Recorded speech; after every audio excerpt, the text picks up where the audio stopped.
Pichincha Universal, generando noticias. Sí, muy buenas tardes a todos los oyentes de Pichincha Universal.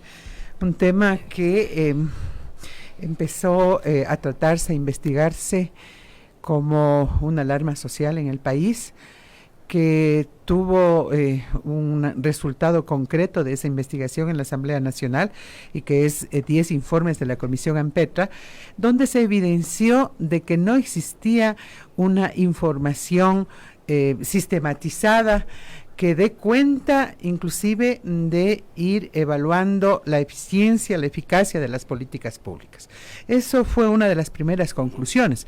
No existía una información centralizada, información o datos, o sea, que puedan dar cuenta qué pasa en el sistema judicial, qué pasa en el sector educativo, qué pasa en la familia, qué pasa en el contexto del trabajo.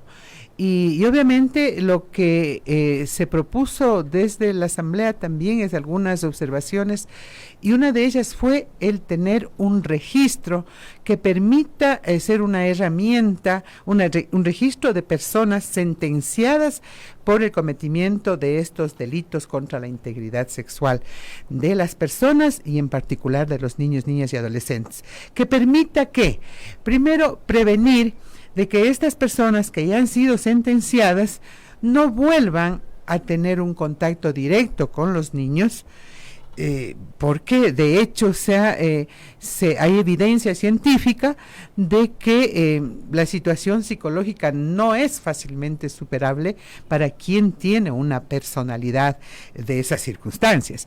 Entonces, como mecanismo de prevención se propuso y se recomendó. Se trata entonces de una iniciativa de una legisladora y que hoy hemos discutido, pero que ya hacer la ley implica reconocer alguna problemática en la aplicación mismo de un registro. Ese registro implica que, por ejemplo, prohibición de trabajo, ¿no? Después de cumplir la pena en el sector educativo, en el público, en el privado, implica también, como yo lo estoy planteando, es un hecho cierto, no solamente es en el sector educativo, sino también en los centros deportivos, en estos clubes culturales, centros deportivos. O sea, hay que ampliar el universo. Y por ejemplo, y si esto no fuera poco, esto queda también pendiente lo que pasa con la situación de violencia o de riesgo de los niños en el ámbito familiar. Entonces no podemos, o sea, a lo mejor regular para que un familiar que haya sido sentenciado no pueda volver a su hogar, o no pueda volver a la familia, o no pueda volver a tener este contacto. Entonces, sí, es una herramienta que hay que evidenciar, o sea, las limitaciones que va a tener, pero que sin embargo puede ser un instrumento que nos permita contribuir, porque es imperioso adoptar otro tipo de políticas públicas, especialmente de la prevención y en los casos en donde ya se sucedan los hechos, que no haya impunidad. Ahora, pero no deja de ser complejo el tema y muy Sí, polémico, muy complejo, porque habrá gente que evidentemente va a decir, y los derechos humanos de esas personas, porque es casi una muerte civil. Sale, no tiene dónde ir a trabajar, a ver, no tiene que hacer. primero Bueno, hay que precisar de que la prohibición para el trabajo sería, por ejemplo, en actividades de la docencia, pero puede trabajar en cualquier otra cosa. en cualquier otra actividad, porque lo que se trata es evitar el contacto directo con los niños y niñas, porque de hecho también hay que reconocer, ustedes están, o toda la ciudadanía ha podido dar cuenta de que falta una política de rehabilitación, por ejemplo, y nadie asegura de que cumplir la sentencia implique rehabilitación, ¿no? Yo creo que eso es un tema pendiente, ¿no?, del Estado, de la sociedad en su conjunto, entender, o sea, que estos centros de rehabilitación para sentenciados, o sea, no implica simplemente un cuarto de personas, ¿no?, inútiles o ya desechables, sino este enfoque que se debería de dar de derechos humanos a la rehabilitación.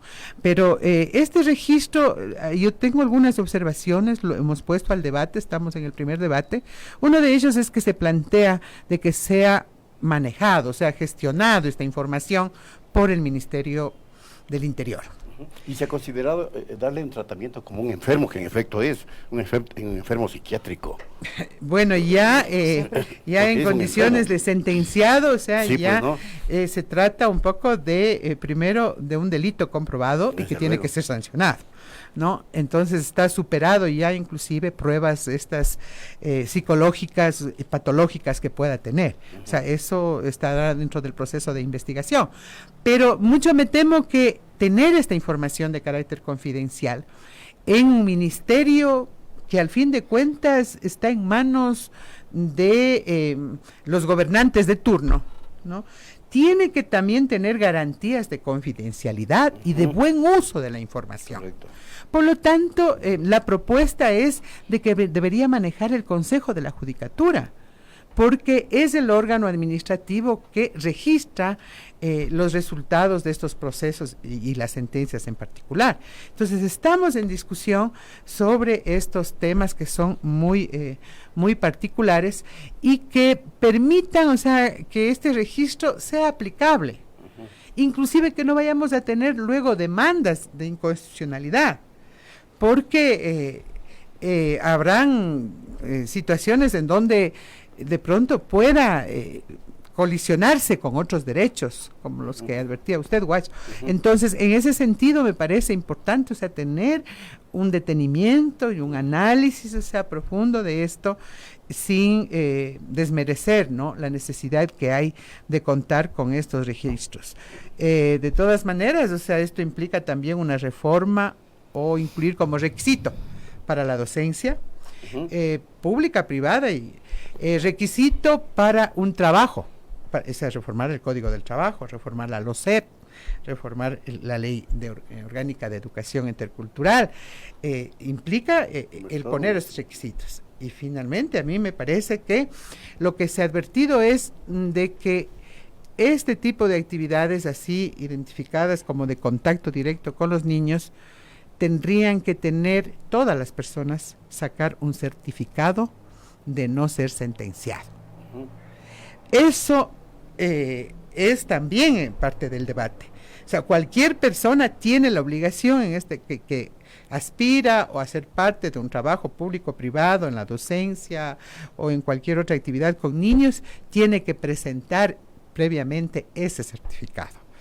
Y en esas consideraciones, o sea, inclusive el nombre es muy crudo, ¿no? Sí, es Claro. crudo. Dice registro de violadores. Sí, ¿no? lo que comentábamos. Entonces, Una guía de de violadores. hecho, nosotros estamos planteando que debería ser un registro de los sentenciados, para que no sea estigmatizante. Exacto, ¿no? exacto. Porque no se puede generalizar o homogenizar a una sociedad que tiene que salir del problema, porque no se trata de simplemente segregar, ¿no?, a los malos elementos, sino más bien de cambiar una cultura en la sociedad.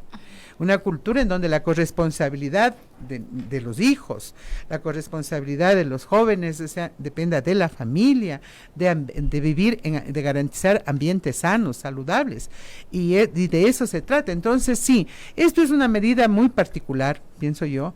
Hay otros mecanismos de prevención que se está planteando, que cruza toda la institucionalidad pública y que amplía también al sector privado en el tema de prevención. Porque si no trabajamos en la prevención, tendremos inclusive el problema simplemente de tener cárceles que exploten en cuanto al número, de no tener una política real, integral de rehabilitación, de no tener la seguridad y la tranquilidad de vivir, o sea, en un país que la propia sociedad tiene que ir superando esos problemas. Y digo yo superando porque no es un problema particular del país, es un problema de una sociedad con un enfoque patriarcal de poder, de relaciones de poder, de utilización un poco especialmente de los niños, de las niñas, o sea, para el tema de la pornografía, de la trata de personas, la violencia sexual, una serie, ¿no es cierto?, como lo establece el propio Código Penal, en donde ya están tipificados los delitos, y esos, o sea, serían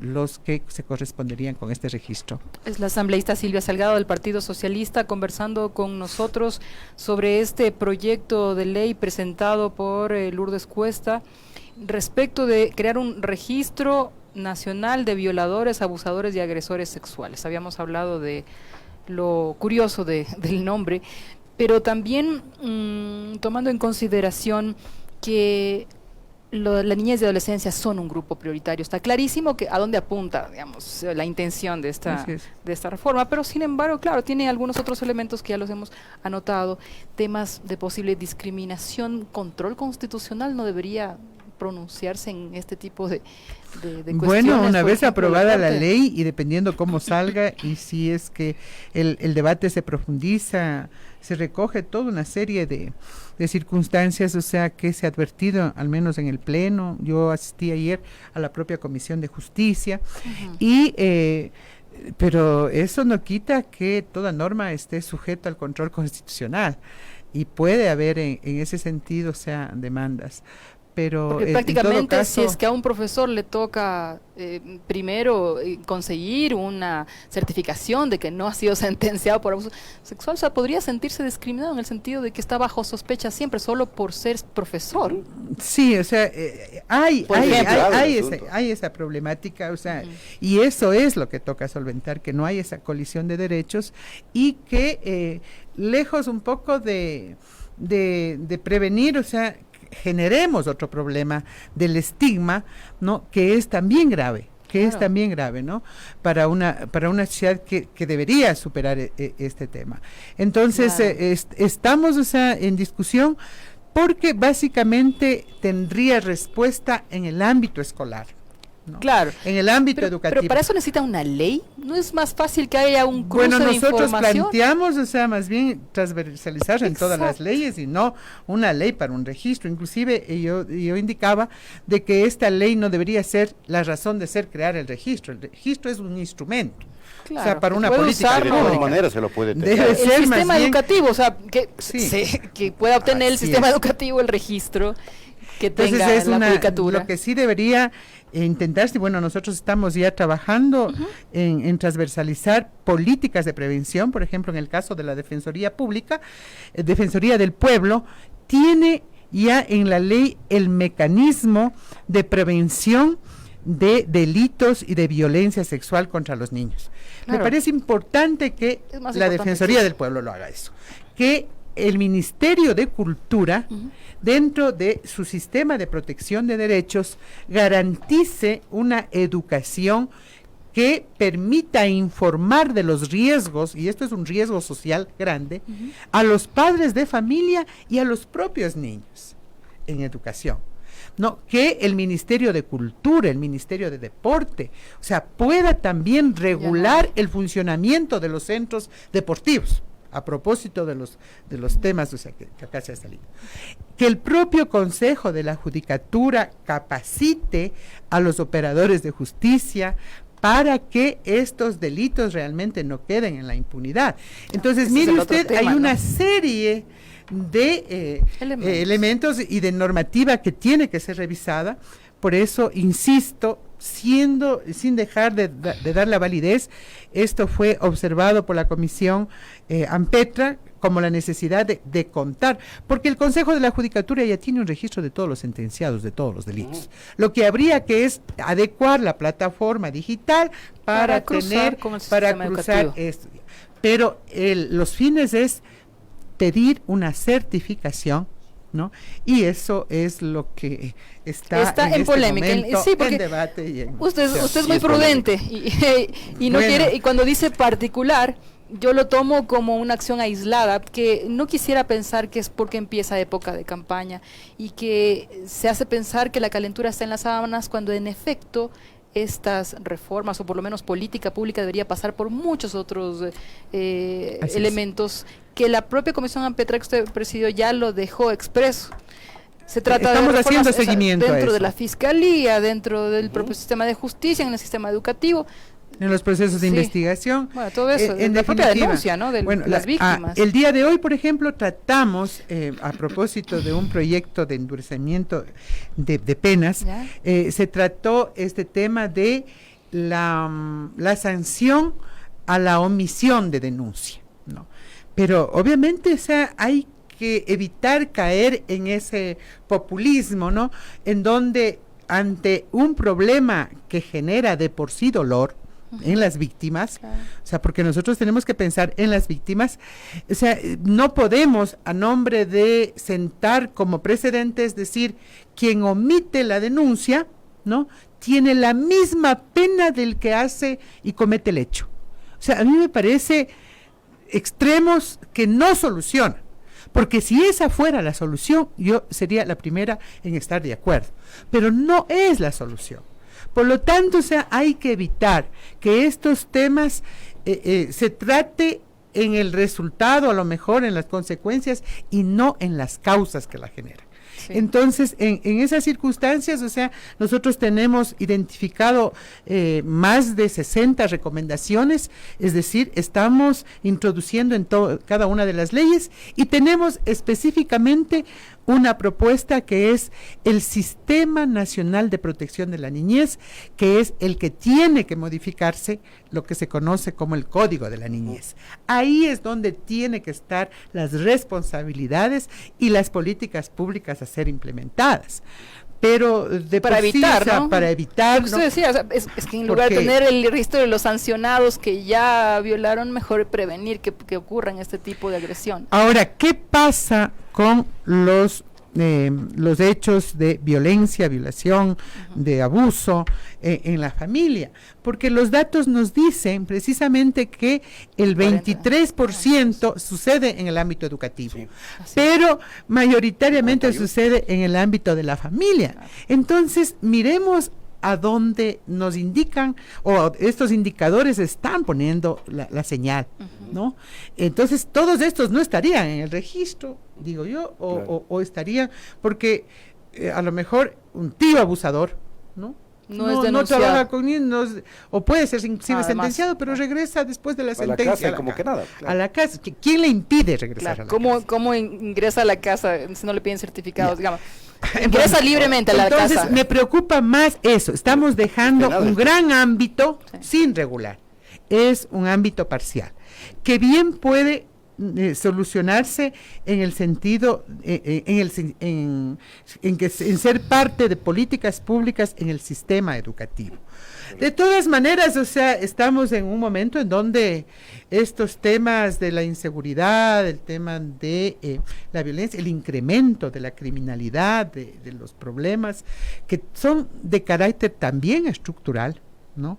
No se pueden encontrar las soluciones simplemente en la superficialidad de los ¿por qué? Porque se tratan de temas muy dolorosos, o sea, se tiene que pensar en las víctimas, ¿no? Y que no haya más víctimas. Ahora, ¿se ha hecho algo para agilizar los procesos judiciales? Porque la propia UNICEF dice que solo el 15% de los casos son judicializados, de este tipo de casos. Bueno, hemos avanzado Entonces- del 3%.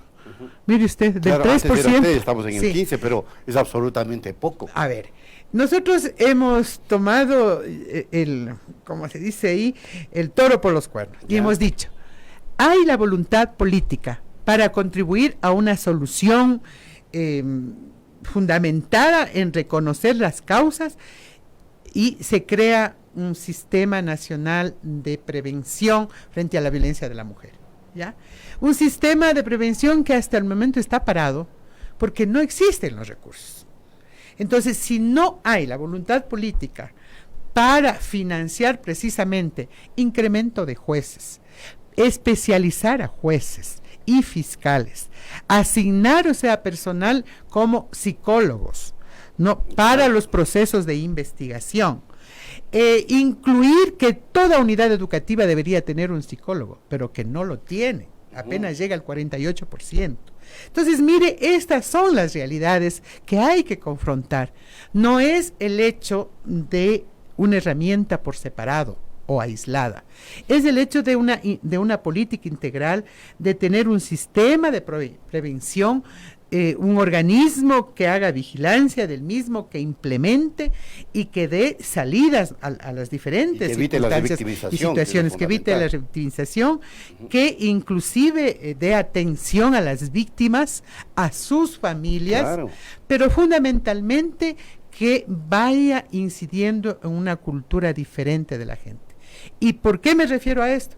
Porque uno de los puntos, o sea, que se detectó que este no era un problema de responsabilidad de alguna persona, porque a esa persona habría que, por poco, estrangularle. No, era un problema estructural, de un silencio, de considerar y de seguir considerando la violencia sexual como algo natural, especialmente la que se da en la familia. Entonces, mire, es un proceso en donde se ha ido venciendo el miedo y ya tenemos, por ejemplo, ya tenemos denuncias, y por eso es que ha crecido inclusive los índices, o sea, y las denuncias tanto en la fiscalía. Pero si es que no hay fiscales, si es que no hay personal especializado, si es que no hay unidades capacitadas para eso, realmente vamos a tener más bien problemas de impunidad, ¿no? Porque si hemos vencido el miedo, ya las víctimas han decidido, o sea, inclusive aportar con su denuncia para sentar precedentes. Sin embargo, no tenemos respuestas ya en el ámbito manejo técnico en el ámbito judicial. Ajá. Entonces, ¿qué nos recomiendan los organismos internacionales? ¿No? Interés superior del niño, mayor inversión en este tipo de políticas públicas, de instituciones, y si eso no hay, yo creo que inclusive la norma de por sí o ante sí no aporta, no soluciona, no contribuye, si no viene acompañado precisamente de priorizar la inversión social en este caso, para que las cosas cambien, para incidir en modificar esas conductas, para hacer una gran campaña nacional, para garantizar, o sea, la difusión de esos derechos o mecanismos y alternativas y protocolos del qué hacer frente a determinados riesgos. Entonces, estamos en eso. Las leyes de por sí no van a solucionar, y lo que sí aspiramos es a que haya sensibilidad, ¿no?, en el gobierno a efectos de priorizar sus presupuestos. Y obviamente cuando tenemos anuncios de recortar o de eliminar el Ministerio de Justicia, de anuncios de acortar o reducir el Estado, entonces menos podemos estar quizás con alguna esperanza de que las cosas cambien y tengamos, por ejemplo, personal especializado en las unidades educativas que orienten, sí, o que la propia Fiscalía ha dicho, el déficit de fiscales que tiene, entiendo, para los otros ámbitos, para eso se necesita especializados. Lo mismo en el caso de los jueces. Entonces, sí, estamos frente a un problema, diría yo, que nos pone a prueba, porque esto no es cuestión únicamente de una norma aislada, no es cuestión de tener un discurso que dé respuesta al dolor de las víctimas solamente con palabras, sino con hechos, y obviamente necesitamos también implementar lo que en todos estos procesos se ha exigido de parte de las víctimas: reparación. Jamás se puede, después de una violencia de este tipo, volver al estado anterior o pensar que no pasó, pero la reparación tiene que darse, y desde el propio Estado, no solamente a través de una sentencia que dice páguese 5 salarios básicos unificados y 3 años de cárcel. No, la reparación es reconocer también qué se hizo como Estado para prevenir, para evitar y para encontrar la corresponsabilidad. Entonces, la reparación a las víctimas también es parte, porque si no, reduciremos únicamente a un registro de datos y de nombres, ¿no?, que de pronto puedan en la propia sociedad haber otro tipo de reacción. Correcto. Ahí estamos, y esto es un debate, no es fácil, pero tiene que profundizarse, porque esto no puede quedar simplemente en la aprobación superficial de un registro o de una ley aislada. Correcto. En ese tema estamos. Bueno, cambiemos de tema antes de que se nos vaya, porque el tema político no puede dejar de ser analizado No se nos por escapa, ustedes. ¿Usted está apoyando el juicio político al Consejo de Participación Ciudadana? Le voy a dar una respuesta. Yo creo en la participación ciudadana. Yo impulsé la participación ciudadana. Yo apoyé y seguiré apoyando la participación ciudadana. Y por eso es de que jamás podría estar con un juicio político que, lejos de tener causales constitucionales y legales, lo que está en este momento es acumulado votos para destituir, sí, o sea, vocales, magistrados, como quiera que se llame, del Consejo de Participación Ciudadana, consejeros que provienen de una voluntad popular, ¿no?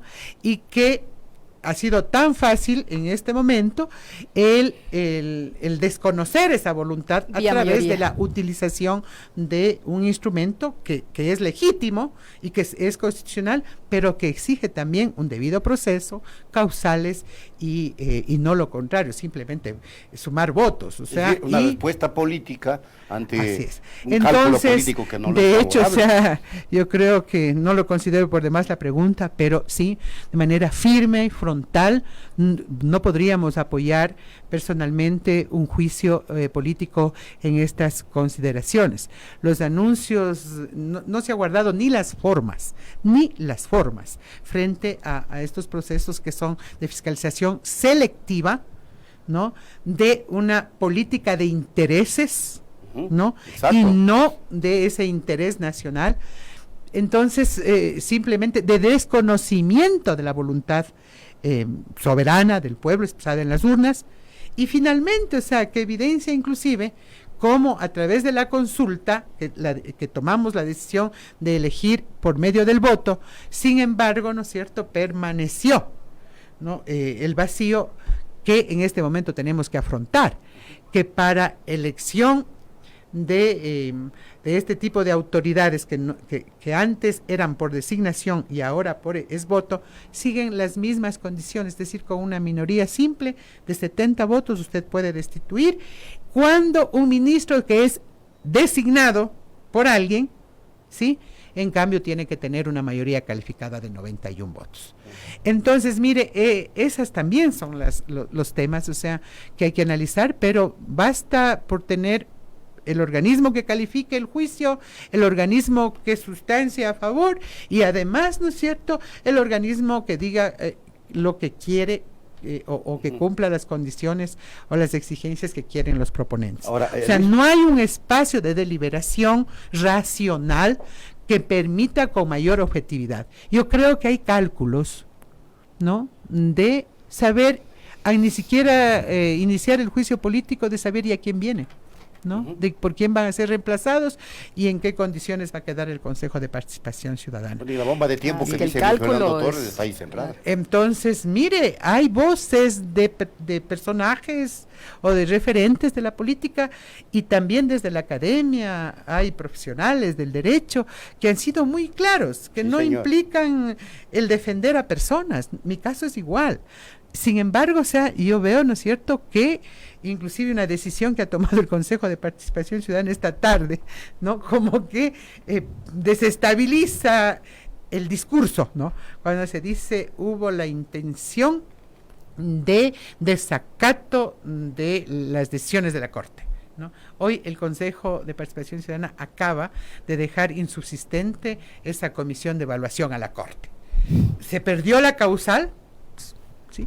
En el caso, mire, del argumento de que Juego no político. se dio información, hay la ley orgánica de la función legislativa y hay la LOTAIF, en donde un funcionario público tiene 15 días para presentar cualquier tipo de información. Sin embargo, al presidente Tuárez le convocaron y ese rato le preguntaron y no hubo otra opción sino enseguida anunciar un juicio político. Entonces yo sí creo que si no se observa debido proceso, si no se busca institucionalizar este país, yo creo que la credibilidad cada vez está más lejos de las instituciones y es grave.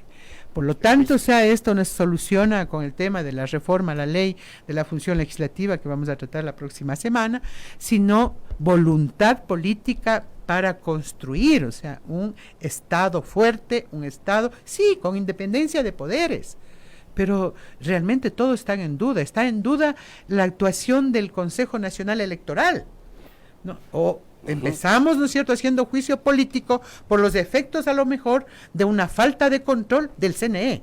Y a quien tenía que controlar, ese no está enjuiciado. Lo que está es enjuiciado quienes fueron calificados, suponiendo de que no se controló. Entonces, mire usted esta fiscalización selectiva, que lejos un poco de renegar que eso hay que hacer, hay que fiscalizar. No, hemos tenido experiencias que dan cuenta de una lección aprendida, y hay que asumirlas con entereza, pero eso no implica ser peor que lo de antes o hacer como se quiere hacer en estos momentos. Entonces, mi estimado amigo, la pregunta está contestada. Y está claramente contestada. Gracias, Silvia. Muchas gracias, siempre a la orden. Gracias. Silvia Salgado, asambleísta del Partido Socialista Ecuatoriano, estuvo aquí en la tercera emisión de Punto Noticias. Pichincha Universal. Aquí se escuchan bien las noticias.